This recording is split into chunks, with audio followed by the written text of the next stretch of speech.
Mrs. Yarrodaber. Satanist! Hail, Satan! Hail, Ketan! Hail, Satan!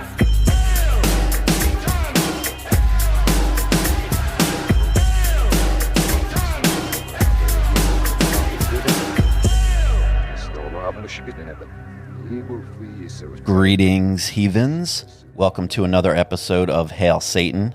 This is a podcast exploring Satanism, culture, and life in general through the eyes of modern Satanists. My name is Joseph Rose. I am a member of the Satanic Temple and founder of Satanic Delco. And my name is Ketan. I'm a member of Satanic Delco. A super brand new member, right? Absolutely. I guess we could give a brief retelling of just how brand new you are. We're recording this episode right now on Sunday, right? Is it Sunday? It is Sunday. On Sunday, November 1st, the hours after Halloween night, which is when we met for the first time. It is. And that was also the day that you became a member of Satanic Delco. It absolutely is. It was a blessing all around. Last night was completely a blessing, and I am so happy for it. Thank you. Yeah, everything came together pretty well. Ketan became a member of our little group yesterday morning, and just through a series of random events, he found himself at our little ritual that we held last night, which was also a first. That was the first time we did a ritual of our own, and I think it was successful. I didn't even know that. That is completely awesome. Yeah. You felt pretty good about it? No, I feel amazing about it. Yeah, cool. So, guys, later on in the show, I'm going to play an interview I did with a man named Steve Hill. He is a two-time senatorial candidate from California, and we spoke on the subject of where the fuck are all the black Satanists? But first, I'm going to take care of some of the usual business that I need to do, and I think you'll be able to give me some insight into that topic as well. Yeah. Once we get there. So I won't waste any more time. First, I want to mention we have 3 new patrons that have joined the show, so I want to give them a little attention. We have Angel, or is it Angel Valentino Gonzalez? Thank you very much. We've got Justin Kyle. He has just joined us on Patreon also. And a man or a woman, I guess there's no way to tell, whose name was only listed as Casket. Nice. Casket. Nice.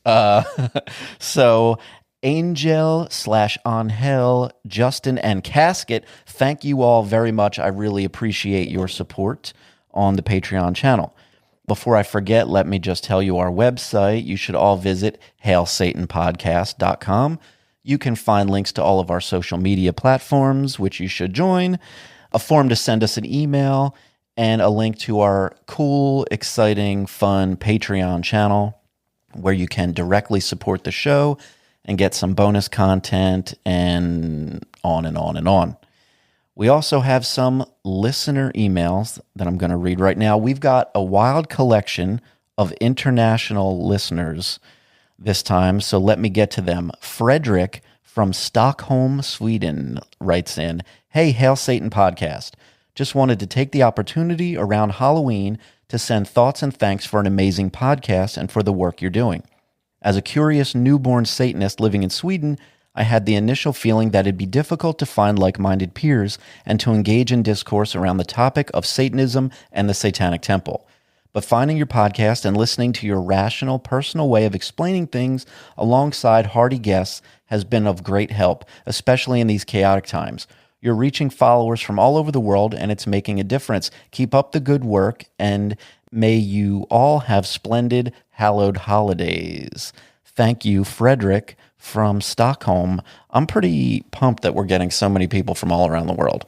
That definitely blows my mind. Yeah, I didn't stoked about that myself. I mean, I guess if I take a moment to think about it, it's obvious that a podcast reaches everyone on the internet pretty much, but I don't know. I didn't give much thought to people from all of these different places. I got a nice message from Dale Skinner, lead organizer of the Friends of the Satanic Temple, Germany. He sent a wild, long email detailing his history with religion, Satanism, his whole journey. It's too long to read on the show right now, but I wanted to acknowledge it and say thank you very much, Dale. I do really appreciate it very much. Thank you for listening and taking the time to write that all out. Your story is very interesting and is not dissimilar from, so many of us, I think, but I really appreciate it. And again, that one's coming from Germany. And one last one, we've got Jordana writing in. Morning, I'm a super excited Satanist from Perth, involved in the Friends of the Satanic Temple Australia group, which is working toward chapterhood right now. I just wanted to shoot you an email to say that I love the show. I've never done the Patreon thing before, but definitely wanted to support this. He or she, I'm not quite sure, went on to say much more, and it was all very kind. Finally, regardless, I'm here now, and you're not getting rid of me anytime soon. Ave Satanas, Jordana. So thank you, Jordana, and everyone else for writing in. Ketan.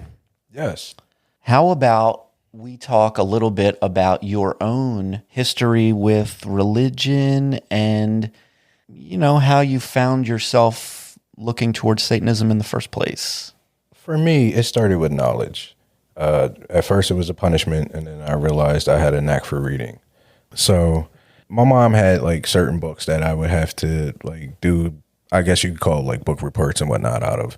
And then she had a certain section that I was told not to read. Well, I got older. Yes. I got older.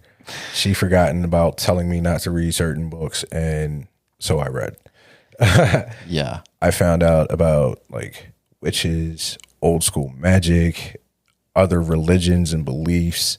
And also for me, I had such a checkered religious background, with my mother being from India and being Hindu at one point and then becoming Christian, me being baptized as a Lutheran and having Muslim cousins.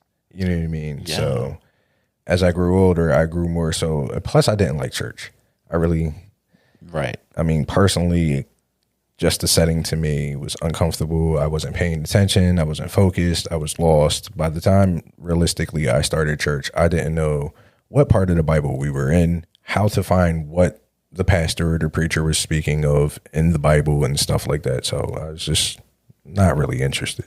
I don't know that I've ever run into anybody that said, when I was a kid, I loved and had so much fun at church. Yeah, no. No, so few people have that experience, I think. Yeah. So as I got older,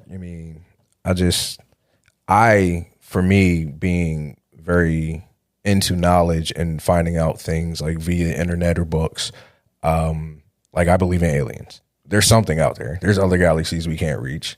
Who's to say that they're not real? Sure. The only thing for me that drives my curiosity and my passion for learning and feeling that I have, some sort of untapped power or whatever inside myself is through Satanism. Where did you first bump into the idea of Satanism? Where did that come onto your radar? I want to say when I was 14, my mom had given me to the state. Started skateboarding, stuff like that, hanging out with friends, chilling in the woods, stumbled across some ritual type thing going on. And also, like I said, to me, it's more so the discovery of self. And it retorts back to what you're capable of. Yeah. And honestly, also, and I hate to be that guy, but I've prayed to God many a times. Sure. Not once has everything or anything gotten better for me through sheer faith in him. For sure. To be blunt. Yeah. So, and then, I would go out on a limb and say that's never happened for anyone ever. If we're going with the belief that God's not real, then it's never worked for anybody. So that's when it really hit home for me this year, even more so, which is why I did a little digging and found you guys, is because it's about myself. Yeah. I need to take care of me. I need to do better for me. And anything that's going to happen good for me has to come from me. Yeah. Yeah. That's who you can count on at the end of the day, right? Absolutely. Yeah. That's me believing in my magic. Yeah. Did you discover our group, Satanic Delco, first, or did you generally stumble onto the Satanic Temple first? I generally stumbled onto the Satanic Temple, and then I stumbled across Satanic Delco through just doing a little digging on Facebook and also recalling from an active member. Come to find out, I actually have several friends that belong to the group through Facebook. Oh, really? Yes. Oh, you have other friends in our group? Yes. Oh, cool. Cool, even better. Yeah, It is. Small world. That's happened so many times. So I mentioned I did this interview with Steve Hill where we focused on just the general wondering about where are all the black Satanists. I have to honestly say I wonder the same thing. Yeah. I Maybe know you can offer some insight. I definitely have an opinion that it's a free world and you should not shy away from who you really are, regardless of your skin color. And if you're thinking that it's not for you to begin with, then you're wrong. Yeah. So where y'all at? That's what I want to know. Yeah. There's got to be some, I don't know, fairly deeply ingrained cultural things that are making it be that way. And it really, this is not the time for that. This is definitely not the time for that. This is the time where you need to find like-minded people, people that you can just even bond with. Like my cousin, like I said, he killed himself he was in the military and he killed himself this year. Grown man, had a family, left behind kids, everything, knew the risk. You know what I mean? And not saying that this was exactly for him, but still in this time, could save someone else. You know what I mean? Meaning like the ideals and things that come along with the Satanic Temple. Exactly. Yeah.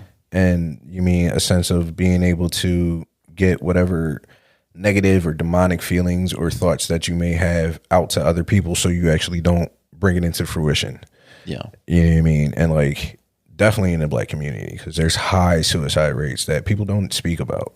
Yeah. And I guess how much of it do you think is just cultural stuff? Like it's easy to find a lot of people that are into similar things within Satanism. You're going to find a lot of people into heavy metal. You're going to find a lot of people into, certain type of shit that also gravitate towards Satanism.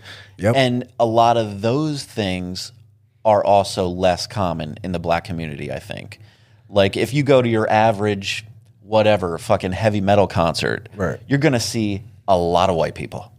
Honestly, you do see a lot of black kids in some concerts. Like I went to the last Warped Tour, and there were so many black kids. It was great to see, actually. But I don't think like they are open more so about what religious path that they want to walk. And that, to me, I'm not going to say shameful, because you definitely don't want to shame anyone. But, I mean, it's okay to express that, too. Yeah. Well, and that a pressure exists. Yeah. Right? Like a pressure exists inside any community.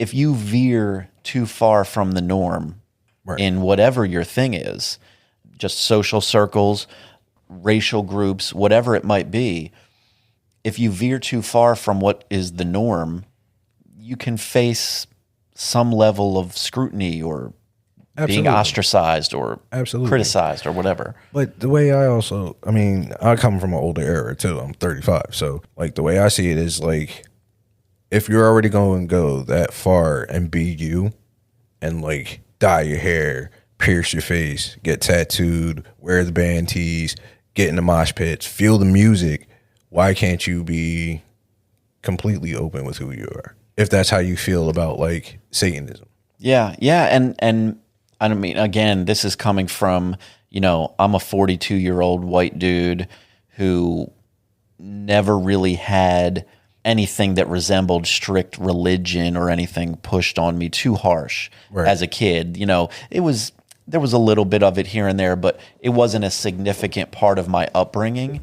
And I know that even for very casually religious people, I feel like within the black community, there's just a general background of religion or spirituality, even from families that aren't like hardcore going to church all the time. Yeah. There's just a general background of that's a thing. Yeah.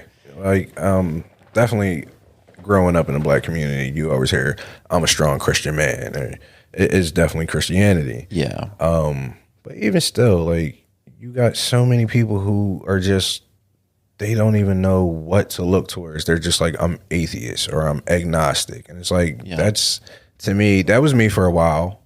And I was just like, you know what? That's me just like not caring or really like not trying to find a faith in something. And as I gotten older, I realized like faith goes a long way in whatever religion you practice. Yeah. But you need to actually want to start to have faith to get shit done. Firstly, it needs to be faith in yourself. And honestly, for me, the Satanic Temple and Satanism focuses on thyself. Definitely. We've had a lot of that on our minds recently. Thyself is thy master has been a theme. And I think we're going to focus on it a lot more. That's moving why forward. I felt so liberated on the blue moon last night. Yeah. Yeah, that really was kind of nice. Well, all right, guys, we're going to get into the interview I did with Steve Hill. Hopefully you'll find that interesting or enjoyable. He is quite a character. So dig into that. My guest on the show today is a man named Steve Hill.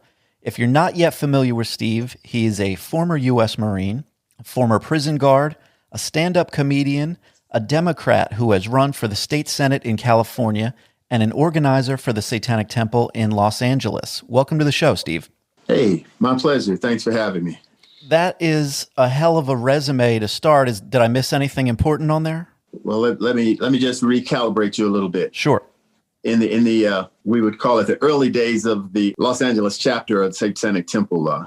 That's where I first started. Right. You know, getting my feet into the Satanic game as an activist, which was cool. But since that chapter broke up, I think it reorganized as the Southern California TST chapter, which I think it means San Diego, Los Angeles, the Inland Empire, which is San Bernardino, Riverside. But yeah, now I'm just a big supporter of TST because of the aspect of doing things from a legal perspective, or actually going into court and battling it out and finding out truth and things like that. Yeah. But yeah, I'm a big supporter of TST, but everything else is factually correct. At the very core of what I wanted to talk with you about today is the fact that you are both a Satanist and a black man, which I've found is apparently a pretty rare combination. But before we delve too deep into that, maybe you can tell us just a little bit about why or how you found yourself attracted to Satanism in the first place. Well, how it actually happened, I had no idea that they even existed because of I was performing and doing a little speaking at the more traditional secular events and conferences, like the American Atheist Conference. I performed there in Memphis. I performed in Austin, Texas. And I just happened to be in St. Louis, in my hometown of St. Louis, at a conference. I think it's Gateway to Reason conference. And that's where I met Lucian. Lucian Graves. Mm-hmm. I call him Doug, but some people don't. I don't know. Anyway, we had a mutual friend, and she told me, it's like, Steve, you ought to check into being a Satanist.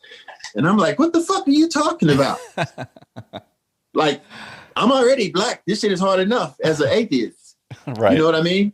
I don't want, you're piling on now if you're black and an atheist and a devil lover and all kinds of shit. It just gets kind of freaky. It was even kind of freaky to me the way it was presented. But then as we spoke more about it, she told me about the legal action and things that happen and transpire in a court of law. And I thought to fight for the separation of church and state from that aspect of being an adversary as being Lucifer, the fallen angel, and everything. So I'm totally not into theology and theistic shit like that. I'm just a plain old human being. But the concept of fighting something that they obviously believe in, the boogeyman, which would be Satan, using that and turning it against them to fight them in a court of law, was absolutely brilliant, and Doug and I talked, and I was like, hey man, we need to get a chapter in LA. But little did I know, there were already like 3 people. The nucleus of our group was already formed. So when I got back to LA, I jumped right in, and we were, creating protests and protesting the missions and cleaning up beaches and just doing good shit, So when was this? What year was this going on? This was, I do believe it was 2015. Yeah, this was right after they had the big ceremony in Detroit, bringing forth the Baphomet to the world. Yeah. Yeah, that was cool. I wish I could have been there for that. Yeah, those were exciting times, I guess, with the Satanic Temple getting everything kind of kicked off as far as the public is concerned. Yeah. And, the more they stay in court, to me, the more appealing they are, because at least it's a demonstration of somebody putting up resistance and fighting all of this ancient bullshit they call the Bible and all of that fairy tale shit. It's just an asinine, ancient, superstitious concept to me. So I totally reject religion in all aspects. I don't even want to talk that spirituality shit that like some people like to fall back on and sure still have something to hold on to when, you look at it, basically, it's basically us, and it's always just proven to be us. So we create gods to scare people, and, it's out of ignorance, pure ignorance to me, religion, and fright and scared of the unknown. Everybody's scared to die. So what? Everybody's going to die. That's a fact. Religion, on its own is one thing, but when it starts to bleed into the law and government, I guess that's when it gets a little bit more dangerous. Yeah, it gets real dangerous because we all don't, we all shouldn't be forced to think alike. Right. And around here, I live in North Los Angeles County. It's been traditionally a Republican stronghold, and the demographics are now currently changing to be a majority Democrat and independent. But in this area, like in the city of Lancaster, for example, per capita, they have more churches than anywhere else in the state of California. I mean, the mayor deems the whole city a Christian community. Yeah. And I talked to him one day, and I just had to ask him, like, what if you're not a Christian and you're in this community? Is it not our community also? Or are we just kind of like renting? Section 8, some shit like that. What did he have to say about that? There was no answer. Yeah, of course not. Politicians, man, they one thing politicians are good at, and I learned this from running for office. I got a lot of friends now I've made from running for office, and I got a lot of them battling it out right now. In a few days, they'll know if they got a job or not. But these people, you meet them and you become friends, and basically everybody wants pretty much the same thing. Everybody wants food to eat, a job, safe community, good schools. Everybody pretty much wants the same thing. But when you throw religion in, it just fucks everything up. Yeah. Because now you're judging people and you're sending certain people to jail and prison. It's it's just amazing. That's why I'm the biggest advocate for the separation of church and state. And when you put all of these, you got up here, you got the sheriff station tweeting out religious quotes, on a county Twitter account. I mean, totally government owned. Yeah, and that business flies all the way up to the head office there of the president of the United States. They, and of course we have Trump at the moment, but it's nothing new. I mean, just about every president has always used some religious rhetoric at times.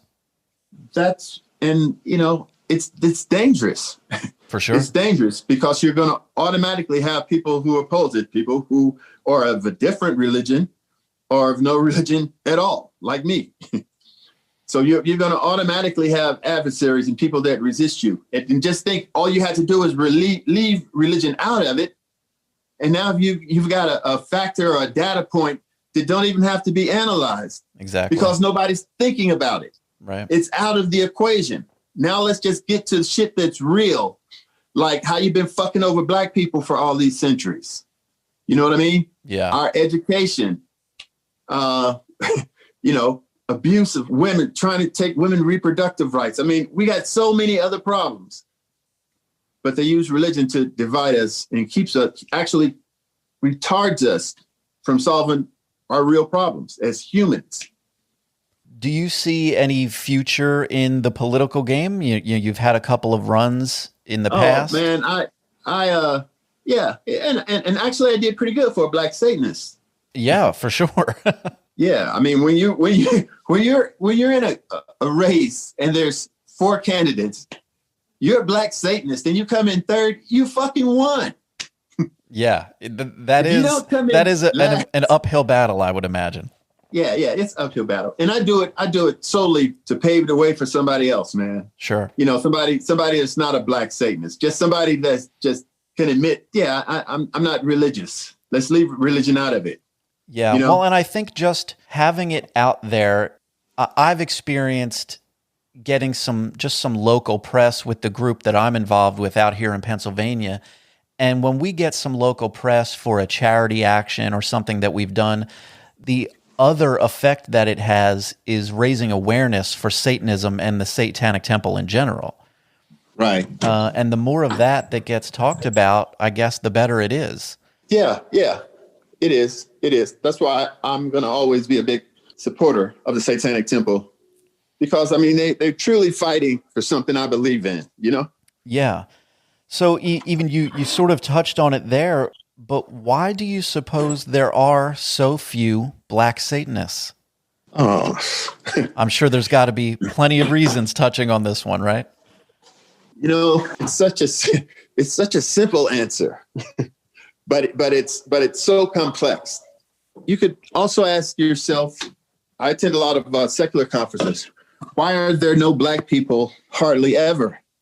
I go there, I be telling jokes in a room of 500 people, and there's 6 black people in the audience. Yeah.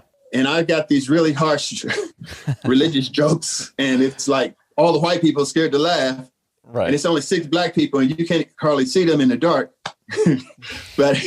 But yeah, it's hard to explain. We're not going to advertise that we're atheists in our community. With approximately 87% of blacks believing in some kind of God or deity, you're not going to go advertising that you're an atheist in the black community. That's just fact. That's the truth. You better be totally ready to be independent or have a lot of very deep conversations with close family members. Yeah. So, is it sort of just a matter of being ostracized socially, or? Oh, the ridicule. Yeah. And socially, it's like, you're put into a category of being less than because you don't think like everyone else.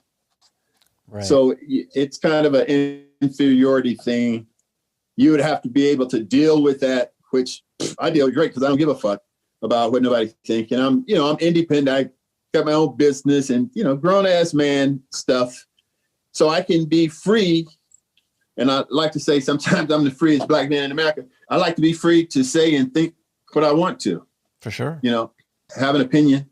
So that feels good from that aspect. But everybody is not in my position. You got your social circles and people coming in and out. And the easiest thing to do would be just never to talk about it. Yeah. Because you don't have to hear like 3 or 4 other people and shit spreading rumors about you. And, for people that care, a lot of people are kind of simple-minded, not weak-minded, but, they concern themselves with that stuff. Yeah. To me, it's like that shit is like, elementary school. But in the African-American community, it's a lot of pressure for you to conform, Maybe just speaking from your own family experience growing up, is religion a prominent part of that, or is it more of just a casual, not necessarily a weekly visit to church, but just a casual background of that religious spirituality happening? Mm. Or was it more of an active church going situation? No, I don't. You know what? It's kind of prevalent in any conversation you have in the African American community. Somebody's going to make a reference to "I'm blessed" or "God this" or "God that." Right. And it's inescapable. You're not going to live within that community and not have to at some point kind of confirm someone else, affirmation of, let them know, yeah, you're right. I think just like you. Yeah, bless you. All that old bullshit. Yeah. It's complicated, man. I mean, talking religion and making jokes about religion and anything religion and Black people don't want to go near that. It's like a tiring conversation. I did a show with Neil deGrasse Tyson, but I sat in the front row when he spoke, and I was thinking of meeting him and having, see what he think. But I spoke to another friend of mine, and he said that Neil deGrasse Tyson wanted nothing to do with trying to tell Black people that there is no God. He's like, I don't even want to have that conversation. I ain't got time for that shit. I don't have the energy for it. Yeah.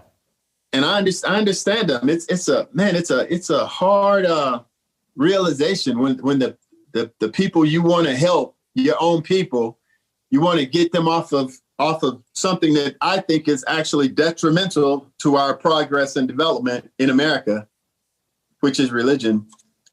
But man, it's like a baby with a pacifier in its mouth. You know how they start sucking hard when they think you're getting ready to pull it out? Right.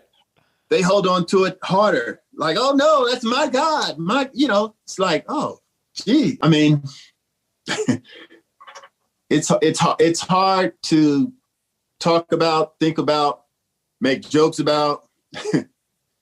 Nobody wants to talk about it. It's like the deformed animal or some shit in a crate somewhere. Yeah. People want to feed it and let it live, but nobody wants to bring it out and talk about these problems.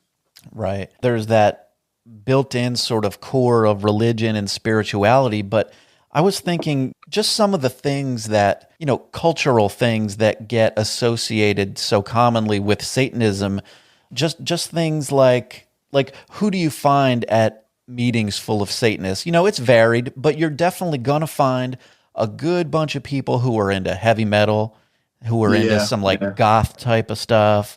I know. And I've been talking to Doug about this for years, Lucian Greaves about this for years. It's like, man, it'd be good to have, other examples of Satanists besides the goth people and the heavy metal, because I talked to a lot of people when we had the chapter in LA, and they were like, man, I'm glad you're here because you're different, you're more normal. And, I want to try to, I'm going to do a comedy special once all this COVID is over, but I want to try to attract more people to Satanism, just as being an outsider. I want to attract the outsiders in America because I think it's more outsiders than people think. Oh, absolutely. Man, that's been the one thing above all else that I've found in common amongst my, group of Satanists that I socialize with and deal with on a daily basis. One way or another, so many of us feel like we've been that outsider person. Yeah. And even coming together, you just realize, man, what a bunch of misfits we are in one way or another, but it's not right. so uncommon, What a motley crew we are. Yeah, but it's not so uncommon. There's enough of us. It's so easy for a person to feel like the outsider in their life in one way or another. Right. So you'll always, I think in America too, because we do enjoy some freedoms that other countries don't. You're going to always have a segment of society that feels like an outsider. Absolutely. Yeah, and I guess maybe if you're born any kind of minority in this country, you're already maybe starting from that place of a little bit of outsider status. And then piling on another, now you're going to be an atheist. Now you're going to like Satan. Yeah, there you go. Yeah, just keep cranking that shit up. What's going to be next? Fucking, satanic force from Mars. Yeah, I'd love to see like a nationwide statistic on what percentage of people are African-American Satanists. It must be shockingly low. Man, I'm just going on a limb because there's a couple of Facebook groups. Yeah. There was this other, I forget the name of the group. People of, what is it? Satanist of color, I think. Yeah, Satanist of color. It's a black group, or not necessarily black, but not white. Different. They're not white heavy metal goth people. Right. They're just normal people of color, though. yeah, those people, we all need to get together. I don't think it's no more than about 20 right now. Really? That percentage in America, I mean, I don't know if you could even count that low. Yeah. It's wild. And, I'm the percentage. If it's 20 people and we got how many? 350 million? Yeah. Yeah. Quite low. We're not a lot right now. We're not a force right now, but we're building. So aside from all of that, all of the stuff that comes built into the African American community and families and social life and all that stuff, have you noticed anything within modern Satanism itself, within the Satanic Temple, within their writings or the Seven Tenets or anything like that, that feels like it comes from a more specifically white perspective, or something that, for whatever reason, Black people don't identify with in the same way? Because they do talk quite a bit about the struggle for justice and equality and all of this. So on the face of it, it seems very even, but perhaps there's some bits in there that I wouldn't be sensitive to. No, you know what? I think the tenets are pretty universal. Yeah. In the basic foundation and structure, the way they're written. I know my favorite one it's the fourth one, where you have the right to offend. Right. Hey, and if you fuck with somebody else's right to offend, your right to offend could be provoked. Yeah. Well, and as a stand-up comedian, I feel like that the right to offend has to be pretty close for you. Yeah, that one goes straight to the heart for me. Yeah. Because when I read that, I was like, okay, I can throw the rest of the tenets out the window and just be a good motherfucker and I'll just stick to number 4 and I should be all right, man. Yeah, just remind yourself that you have that right. Yeah, I mean, you're not going to find nothing in the 10 Commandments that talks about being decent to all creatures. I mean, you know how important that is to me, to be decent to all creatures. Yeah, for sure. I'm a man with 4 dogs, 2 rabbits, 3 cats, 2 chickens. My kids were in 4-H, but I love animals. I love that the body is like your temple, which is great. I mean, who could go wrong with the 7 tenets? That's how I feel about it. I can't criticize the 7. Are you in any way still active or affiliated with the local chapter over there? They're the Southern California chapter. No, I don't speak with them. I just usually speak with a few people who are not even affiliated with that chapter. Other than that, I like to find out what's going on. I like to call and directly talk to Lucian about what legal action is in court. What battles are you fighting in the courtroom, which are good, how they say good trouble. Yeah, they've always got some of it going on, that's for sure. Yeah, they always got something on the fire, which is good, which is better, more than I can say for the NAACP. I'm so sick of these groups because nothing is changing for us. I'll be, I don't want to date myself, but I'll be 60 years old next year. And really nothing is, it's not changing at a pace fast enough to empty these ghettos out. I think the best thing we can do is empty these ghettos out, just totally demolish the ghettos where people don't have to live in hyper segregated communities with no economic tax base. That would be a good place to start. That would be a good place to start. Yeah, I feel like any kind of significant social change takes so long. It just moves so slowly. Yeah, like a big ship, I guess. And I don't see why right now religion isn't really taking a bashing.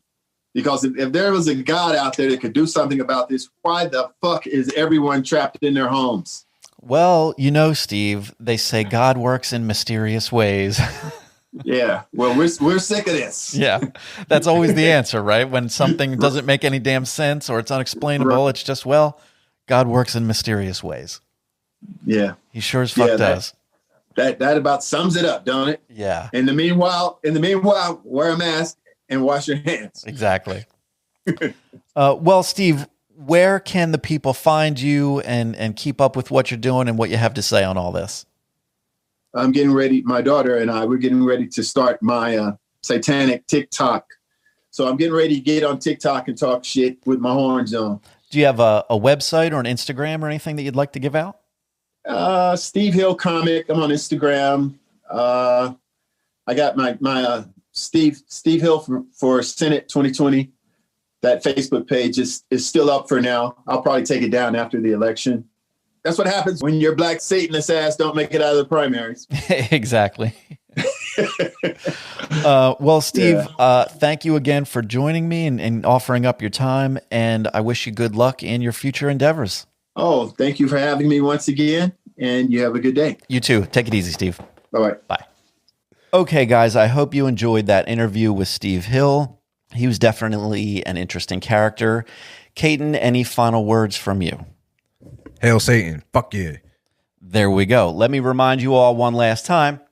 Please visit hailsatanpodcast.com. Drop us an email. Let us know what you think. We'll talk to you soon. Stay safe out there.